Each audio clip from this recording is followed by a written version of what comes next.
that saved a wretch like me.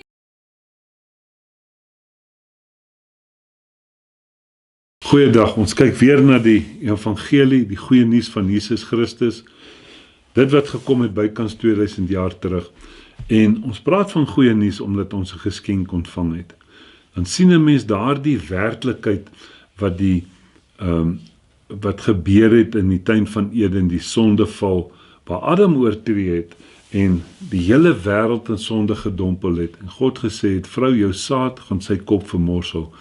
Is dit deur die werklikheid in wording gespreek deur die hele Ou Testament, en Jesus Christus kom in die Nuwe Testament, en hy kom en hy wandel in die 4 evangelies, en hy verduidelik vir die mens, wat gaan hy doen aan die kruis, wat gaan gebeur in daardie dag, wanneer hy gaan sê, dit is volbring. Weet jy, breek hierdie tempel af, en ek sal dit in 3 dae oprig. Sien jy mens die hele bediening van Jesus Christus op aarde, en toe kom Jesus Christus, en hy sterf vir die mens, om te doen wat hy moes doen.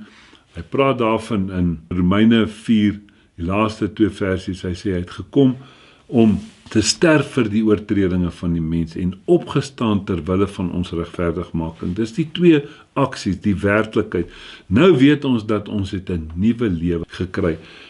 Na die opstanding het Jesus sy lewe uitgestort op alle vlees, 'n geskenk wat ons gekry het, en daarom moet ons dankie sê daarvoor, en daarom moet ons bly wees daaroor.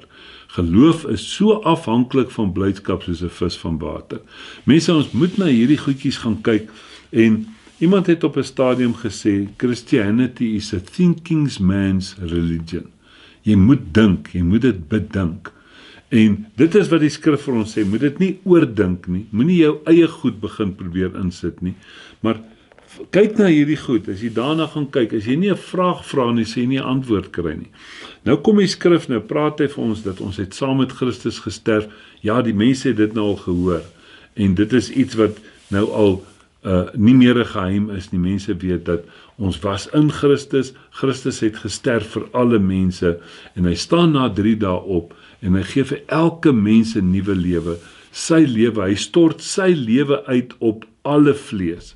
Dit is wat God gedoen het, hy stort sy lewe uit op alle vlees, sodat elke mens nou daai lewe kan hê. En nou kom ons en ons gaan kyk, wat nou daarvan? Nou moet ons gaan kyk, hoe gaan die skrifte waar word? As hy byvoorbeeld sê in Kolossense 3, as julle dan saam met Christus opgewek is, dis mooi, ons ken dit weet ons nou al, nee. Ons is saam met Christus opgewek, hy sê, soek die dinge daarbo, waar Christus is en aan die regterhand van God sit. Hy sê, soek die dinge daarbo, met ander woorde, nie die natuurlike goed, nie die geestelike goed, want God het gesê, hy is gees, en die wat hom aanbid, moet hom in gees en in waarheid aanbid. Soek nou die dinge daarbo. Hy sê, bedink die dinge wat daarbo is, nie wat op aarde is nie. Mense, ons lewe, ons is nie net natuurlike mense nie. Ons is nog in hierdie wêreld, maar ons is nie van hierdie wêreld nie. Jy is nie net maar 'n mens nie, want jou hele werklikheid het verander, dat hierdie groot God, wat die heelal in wording gespreek het, woon nou in jou. En hy sê byvoorbeeld, kyk mooi, wie is in jou lewe? Ons het so maklik kan sê ons het Jesus aangeneem. Nee, wat het jy? Nee, Jesus aangeneem is my lewe. Kom ons toets dit net bietjie. Bedink dit net bietjie. Jy het Jesus aangeneem as jou lewe, so hy is jou lewe. Jy leef nie meer nie, sê Galasiërs 2 vers 20, 2 Korintiërs 5 vers 15 tot 17. As een vir almal gesterf het, dan het almal gesterf, en hy het vir almal gesterf, so die wat leef nie meer vir hulself leef nie. Jy sien, so goed. Nou het jy Jesus Christus is nou in jou. Die openbaring van Kolossense 1 vers 26-27, hy sê dit wat vir eeuwige geslagte verborge was, maar nou geopenbaar is, naamlik Christus in julle. Christus in julle. Okay, nou word Jesus in die Ou Testament word hy beskryf in Jesaja 9 vers 5. Hy sê 'n kind is vir ons gebore, 'n seun is aan ons gegee, en die heerskappy is op sy skouers. Dis nou die een wat nou in my is. Die heerskappy is op sy skouers. Hy word genoem wonderbaar, raadsman, sterke God, ewige Vader, vredevors. Kan jy verstaan hoekom Dawid ook vooruit geprofeteer het en gesê het, ek kom niks kort nie. Want kyk, wie is nou in jou? Hulle het vooruit gewag. Hebreërs 11 praat daaroor. Hulle moes vooruit kyk daarna. Ons kan terugkyk na dit en dan dink ons en ons sê, groter is hy wat in my is as hy wat in die wêreld is, tot die probleem kom. Nou kom die probleem ook vir my, kom my wiele ook af? Ja, hoekom? Omdat ons nie genoeg, die Engels praat van fellowship nie. Daarom sê hy, bedink die dinge daar, wat daarbo is, nê, dat Jesus Christus is nou in my. Hy is nou my lewe. En nou gaan hy verder, hy sê, want julle het gesterwe en julle lewe is saam met Christus verborge in God. Julle het gesterwe, so is nie meer jou lewe nie, jy het nou die lewe van Christus. En nou sê hy, maar jou lewe is saam met Christus verborge in God. Kan jy verstaan hoekom hy sê, dat die vyand al sou hy probeer om ons weg te ruk, hy dit nie sal regkry nie, want jou lewe is saam met Christus verborge in God. Nou kom Efesiërs 2 en sê, daarom is julle nie meer vreemdelinge en bywoners nie, maar medeburgers van die heiliges en huisgenote van God. Jy is nou 'n huisgenoot van God. Jog mense, dit klink nie genuine nie. Maar kom ons kyk wat het Jesus gesê. Johannes 17 bid hy, sy laaste gebed. Nou as God nie sy gebed verhoor het nie, gaan hy definitief jou nou ook nie verhoor nie. Daarom het hy Jesus se gebed verhoor. Wat het Jesus gebid? Vader, maak hulle een soos wat ons een is. Soos wat ek in u is en u in my is, sodat ek in hulle kan wees, hulle in my kan wees, sodat ons almal een kan wees. Dis 'n profesie, dis 'n gebed voor die kruis in Getsemane. Nou kom hy, die gebed is vervul. Jesus het gesê, dit is volbring. Die resultaat daarvan is, want jy het gesterwe en jou lewe is saam met Christus verborge in God. En die mees skrikwekkende een is die 4de vers Kolossense 3. Wanneer Christus wat ons lewe is, geopenbaar word, dan sal julle ook saam met hom in heerlikheid geopenbaar word. Dan gaan jy ook saam met hom in heerlikheid geopenbaar word. Jesus Christus is my lewe. En dit is hoekom jy sê, groter is hy wat in my is, as hy wat in die wêreld is.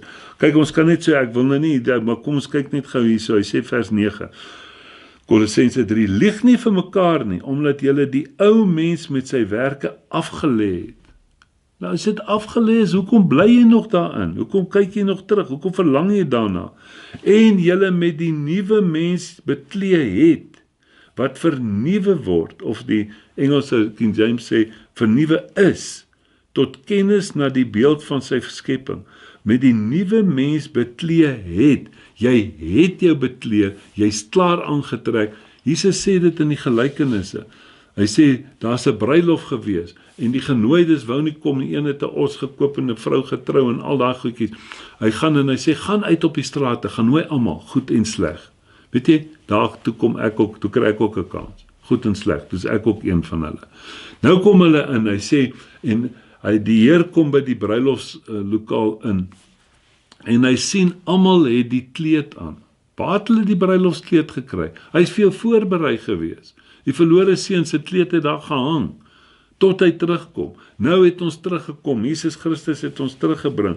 Hy sê, lieg nie vir mekaar, want jy het nou die nuwe lewe. Nee, en jy het jou met Christus beklee. Mense, is jy dan beklee of is jy nie beklee nie? Bedink die dinge.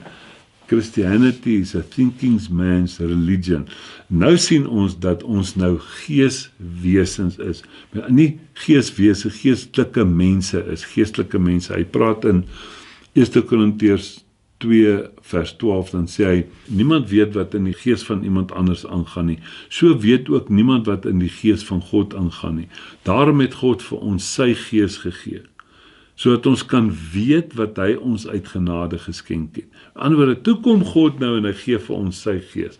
Nou moet ons sien dat die hele proses wat plaasgevind het rondom die kruisiging en alles, is dat die natuurlike dien die geestelike. Die geestelike dien nie die natuurlike nie. Mense, dis waar ons die probleem maak. Ons wil Christus gebruik om die sukses van Christus gebruik om vir ons 'n beter lewe op aarde te gee. Beter dit, meer van dit, minder van dit, ensovoorts. Maar dan sê, ons het na die vorige 2 lerings terug het ons daarvan gepraat, sê 1 Korintiërs 15 vers 19, as jy op Christus hoop net vir hierdie lewe, het jy die elendigste geword van alle mense. Want Christus het nie gekom om die natuurlike te dien nie. Die natuurlike dien die geestelike. Baie, baie belangrik. Johannes 6 vers 63 en sê Jesus self, hy sê, dis die gees wat lewend maak. Die vlees tel vir niks. Hy sê die woorde wat ek tot julle spreek, dis hierdie woorde, is gees en is lewe. Paulus sê, ek kom om hierdie bediening vir julle te bring, dat Christus het gekom om julle oor te bring uit die duisternis na die wonderbaarlike lig. Daarom het die waaragtige lig verskyn, sê Johannes 1 vir ons, om die hele wêreld te verlig, sodat ons in die lig kan wandel, nie meer in die duisternis nie. So ons is nou in die geestelike. Hy sê, die natuurlike mens kan nie die dinge van die gees verstaan nie. Hy sê, omdat alles geestelik beoordeel word. Mense, ons moet wegkom van dit af. Ons moet sien dat die geestelike word deur die natuurlike gedien. Jesus sê self in Johannes 4 vers 24, God is gees en die wat hom aanbid, moet hom in gees en in waarheid aanbid. In gees en in waarheid aanbid. Ek dink dit is die groot werklikheid wat ons het, dat ons moet besef dat ons nog in hierdie wêreld is, en dit is hoekom byvoorbeeld, as jy gaan kyk na Hebreërs 11 vers 1, die Engels sê hom mooi, hy sê now 5, wat al twee in 'n hoofletter sit, now 5. So daar is 5, daar is geloof vir die ewige lewe. Maar daar's ook 'n now 5, met ander woorde 'n werklikheid vir nou. En dan dink ek is een van die belangrikste goed, dat ons moet, hierdie werklikhede moet ons begin om dit ons eie te maak. Hy sê byvoorbeeld in Galasiërs 4 vers 19, dink ek, dan sê Paulus, ek is in barensnood, totdat Christus in julle gestalte vind. Die werklikheid is, die openbaring is uit. Eerste Kolossense 1 vers 26, 27, dit wat vir eeue en geslagte verborge was, maar nou geopenbaar is, naamlik Christus in julle, die krag van die wêreld. Ek het nou vir ons aangehaal, Jesaja 9 vers 5, nee, 'n kind is vir ons gebore. Vir God was dit nog reeds in die verlede tyd, 'n kind is vir ons gebore. Vir God was dit voor die grondlegging van die wêreld 'n afgehandelde saak, maar dit moes net manifesteer op die regte tyd. Dis hoekom Galasiërs 4 vir ons sê, op die regte tyd het Christus gekom. Nee, nie wanneer jy dink dit nou nodig is nie. So hy sê, ek bid, dat Christus nou in julle gestalte vind, laat hierdie werklikhede joune word. Dan gaan hy byvoorbeeld in Filippense 1, praat hy in vers 9, hy sê, en dit bid ek, dat julle liefde nog meer en meer oorvloedig mag word, in kennis en alle ervaring. Verstaan nie wat ek vir julle sê, omdat ons kry teenstand, ons kry resistance, soos die Engels sê, in hierdie lewe.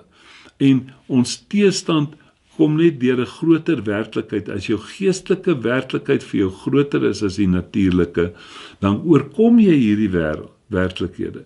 Maar vir ons het ons dit in ons tradisionele opset, Matteus 15 vers 6 sê, julle maak die werk van God kragteloos deur julle tradisies. So ons maak dit kragteloos, omdat ek glo ek is maar net 'n mens, ek is niks, ek is 'n wurm. Ons moet 'n bietjie gaan kyk Jesaja wat sê hy daarvan, ek dink 40 of 42 van wurmpie Jakob, wil nie nou daarna toe gaan nie. Nee mense, jou liggaam is 'n tempel van God en die gees van God is in jou. Hy is nader aan jou probleem as wat jy dink hy is. Nou sê hy hierdie, dat jy by kennis en ervaring mag uitkom. Hy praat hierso in Kolossense 1. Weer, dis belangrik dat ons moet hierdie goed weet, en ons moet, as ons dit weet, dan moet ons dit ons eie maak, en ons moet dit toepas. Dit help nie, jy het hierdie verskriklike groot werklikheid en jy pas dit nie toe nie. Dit help nie, jy sit met 'n bankrekening vol geld en jy gaan dood van die honger nie. Hierdie goed moet ons toepas. Kyk wat sê in Kolossense 1. Kolossense 1 vers 9, hy sê daarom, hou ons nie op nie, van die dag af dat ons dit gehoor het om vir julle te bid en te vra dat julle vervul mag word met die kennis van sy wil in alle wysheid en geestelike insig, nie natuurlike insig nie. Natuurlike mens kan nie die dinge van die gees verstaan nie, al staan hy op sy kop. Nee.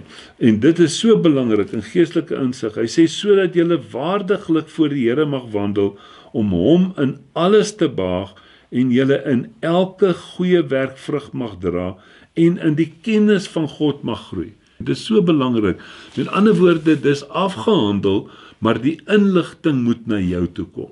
Dit is hoekom dit verborgenhede was, en dit word oopgesluit deur openbaringskennis. Nie wat die skrif sê, kennis maak opgeblaase nie. Dis jou kennis wat opgeblaase maak. Maar wanneer jy openbaringskennis kom, op grond daarvan, dit is nie meer ek nie, want ek leef nie meer nie. Jy sien mense, dit is so belangrik, dat ons na daai werklikhede kyk. Dan begin ons hierdie werklikhede onsin maak, en ons begin dit beoefen. Hy sê in die skryf vir Timoteus, beoefen jou in die godsaligheid. Hy skryf in Hebreërs 5 vers 11 tot 14, hy sê julle is nog op melk, omdat julle onervare is in die woord van geregtigheid. Hy sê, maar vaste spys is vir hulle wat deur die geestesvermoë besit, deur die gewoonte geoefen. Mense, hierdie is 'n werklikheid, dis 'n toepassing van die werklikhede. Jy koop vir jou 'n 4x4 as jy bietjie off-road wil gaan ry of berge toe wil gaan. Mense, so baie belangrik daarvan. Hy gaan verder, dan nooi God ons uit. 1 Petrus 5 vers 7 tot 9. Hy sê, bring julle sorge na my, want ek sorg vir julle. God weet wat aangaan. Hy sê, maar jy moet na die werklikheid toe kom, jy moet na die bron toe kom. Ons kyk na 1 Korintiërs 13. Dan praat ons daarvan, kyk mooi wat sê hy, en wanneer jy nou hierdie geregtigheid boodskap en jy kyk na dit wat ek nou genoem het, Hebreërs 5 vers 11, hy sê, die mense wat nog op melk is, hy sê, maar vaste spys is vir hulle wat die gewoonte geoefen is. Ons kyk na Efesiërs 4, hy praat daaroor, hy sê, dat hy die 5voudige bediening gegee, om die heiliges toe te rus vir dienswerk tot opbouing van die liggaam van Christus, die opbouing van die liggaam van Christus, totdat jy kom tot 'n eenheid van geloof, en 'n volwasse man, tot die volle mate van Christus. Die skrif moedig ons aan om hierdie werklikhede toe te pas, sodat ons by hierdie volheid kan uitkom. Nou praat hy weer hier in 1 Korintiërs 13, hoor mooi vers 11, hy sê, toe ek 'n kind was, ja mense, ek was op 42 jaar, toe ek by hierdie werklikheid uitkom, toe was ek in die geestelike maar 'n kind gewees. Hy sê, maar nou kom hy sê, toe ek 'n kind was, het ek gepraat soos 'n kind, gedink soos 'n kind, geredeneer soos 'n kind, maar nou dat ek 'n man is, kind is jy in hierdie tradisionele, nog net in 'n tradisie sit. Nee, hy sê, maar nou dat ek 'n man is, het ek die dinge van 'n kind afgelê. Ja, maar hoekom sê hy dit? Hy praat daarvan as gevolg van die vorige verse, die liefde is vriendelik, die liefde is nie jaloers nie, die liefde praat nie groot nie, die liefde is nie opgeblaase nie. Ons moet by daai goed, dit is goed wat ons moet toepas in ons lewe en gaan sê, weet jy wat, ek gaan kyk en ek sien, is hierdie, as ek wil koek bak, dan kyk ek, is hierdie bestanddele in die spens? Ja, dis in die spens. Dan sit myne, dan vat ek dit vir myne. En as ek opgeblaase raak, dan sê ek, nee, die ou mens wil nou weer opstaan, maar die ou mens is saam met Christus gekruisig. Nee, ek het die lewe van Christus. Christus het geduld gehad, hy toegelaat, hy sê, draai die ander wang. Nee, met ander woorde, dat jy werklik besef, dat jy het nou die lewe van Christus. Hy is nou jou lewe. Galasiërs 5 vers 22 praat van die vrug van die gees. Nie die vrugte dat ek kan kies watter 3 ek nice is ek wil hê nie. Hy sê die vrug van die gees is een kompleet vrug. En dis nie jy wat dit dra nie, dis nie die vrug van Gerry nie.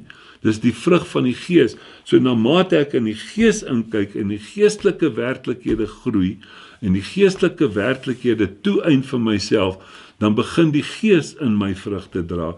Dan begin die liefde wat nou in my woon, naamlik Jesus Christus, hierdie werklikhede in my liggaam vervul. Maar ek moet dit sien en ek moet dit, my begeerte moet daarna wees. Jakobus 1 sê dat as jy enige iets begeer, vra by God, hy sal vir jou gee sonder om te verwyd.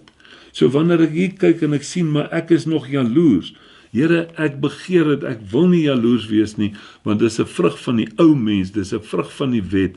Ek wil die vrug van Jesus Christus moet in my manifesteer. Daarom wil ek dit hê. Die liefde is lankmoedig, is vriendelik. Die liefde is nie jaloers nie. Mooi om hierdie ander goedjies te sê, maar kyk hier, wie is jou lewe nou? Hy praat nie groot nie, is nie opgeblaas nie, wandel nie onwelvoeglik nie, soek nie sy eie belang nie, Mense soek nie sy eie belang nie, dis belangrik. Hy sê, word nie verbitterd nie, reken nie kwaad nie toe nie, is nie bly oor die ongeregtigheid nie, maar is bly saam met die waarheid. Dit bedek alles, glo alles, hoop alles, verdra alles. Dit is die werklikheid wat Christus in jou dra. Dit is sy eienskap. Ek het nou die lewe van Christus, dan word daai werklikheid my eienskap. Hoe het God dit gedoen? Hoe het hy hierdie werklikheid reg gekry? Kom ons gaan kyk. 2 Korintiërs 5, ons haal hom baie aan. Maar ek wil eintlik voor ek 2 Korintiërs 5 vir ons 'n versie net in Romeine lees. Romeine 14 vers 8. Hy sê, want as ons lewe, leef ons tot eer van die Here. As ons sterwe, sterf ons tot eer van die Here. Hy sê, of ons dan lewe of ons sterwe, ons behoort aan die Here. Want hiervoor het Christus ook gesterf en opgestaan en weer lewend geword om oor die dode sowel as die lewende te heers. Mense, die ouens wat nou geestelik dood is en die ouens wat geestelik lewend is, kan ek dit weer vir ons lees. Want as ons lewe, leef ons tot eer van die Here. Ons sê dit so maklik, hoor. Hy sê, maar as ons sterwe, sterf ons tot eer van die Here. En of ons dan lewe en of ons sterwe, ons behoort aan die Here. Ons behoort nie meer aan jouself nie. Hy sê, want hiervoor het Christus ook gesterwe en opgestaan. Dit is hoekom Jesus gesterf het en opgestaan. Ons gaan kyk wat sê, Paulus het dit aan die Romeine geskryf, nou skryf hy aan die Korintiërs dieselfde ding. Omdat ons van oordeel is, dat as een vir almal gesterf het, hulle dan almal gesterf het, en hy het vir almal gesterf. Jesus Christus het vir almal gesterf. Hoekom het hy vir almal gesterf? Hy sê, sodat die wat lewe nie meer vir hulself moet lewe nie, maar vir hom wat vir hulle gesterf het en opgewek is. Paulus sê, skryf in Filippense 3, hy sê, ek skaam my nie om dieselfde dinge vir julle oor en oor te sê nie, want dit gee vir julle sekerheid. Hy sê, lees hierdie boeke en stuur ook hierdie goed aan die ander gemeentes en lees ook die ander gemeentes se boeke. Dan kom jy agter, hy skryf dieselfde dinge oor en oor vir dieselfde mense, vir die verskillende dorpe. So nou sê hy hierso, hy sê, Christus het gesterf, sodat die wat leef nie meer vir hulle self lewe nie, maar vir die een wat vir hulle gesterf het en opgewek het. Ons lewe nou vir Christus. Hy sê, ons ken dus vanaf niemand meer na die vlees nie, en al het ons Christus ook na die vlees geken, nou ken ons hom tog nie meer so nie, want hy het dit gesterf, hy het gesê, dit is volbring. Daarom, as iemand in Christus is hy 'n nuwe skepsel, die ou dinge het verbygegaan, verlede tyd, past tense, het verbygegaan, kyk, dit het alles nuut geword. Dit is die manier waarop God hierdie werklikhede doen. Dit is wat gebeur het, toe die natuurlike die geestelike kom dien. Nie die geestelike die natuurlike nie. Mense, ons moet wegkom van hierdie werklikhede. Hy sê, jou lewe is nou saam met Christus verborge in God. Hy sê, bedink die dinge wat daarbo is, nie die dinge wat op aarde is nie. Want jou lewe is nou saam met Christus verborge in God. Efesiërs 2 vers 19 sê, julle is nie meer vreemdelinge en bywoners nie, maar medeburgers van die heiliges en huisgenote van God. So dit is die werklikheid wat ons het. Paulus kom en hy word geroep, hy's op pad en hy kry hierdie Macedoniese roepstem. En hy kom daar en hy besluit, hy gaan nou in die sinagoge in. Hulle slaan hom stuk aan, hy en Silas, gooi hom in die tronk, sit hier in die tronk, toes die tronkbewaarder die een wat hy moes dien, wat hy moes by die Here uitbring. Stuk en geslaan, kom hy en hy sê vir Silas, Silas, kom ons loof en prys hierdie groot God, kom ons sê vir hom dankie vir sy goedheid, maar hy's in boeye. En toe hulle dit doen, begin sing, toe val die tronkdeure oop. Hy sê, daar kom iets soos 'n stormwind, en die kettinge het afgeval en die deure het oopgegaan. Sien, die natuurlike dien die geestelike. Ons is so maklik om die wa voor die perde in te span. Dan slaan ons die wa, maar hy wil nêrens heen gaan nie. Lewe is Jesus Christus, hy is jou bron, bedink hom. Enigste manier om gered te word van jou omstandighede is Romeine 10 vers 9 en 10, hy wat met sy hart glo en Jesus Christus met sy mond bely, sal gered word. Die evangelie, die goeie nuus van Jesus Christus. Amen.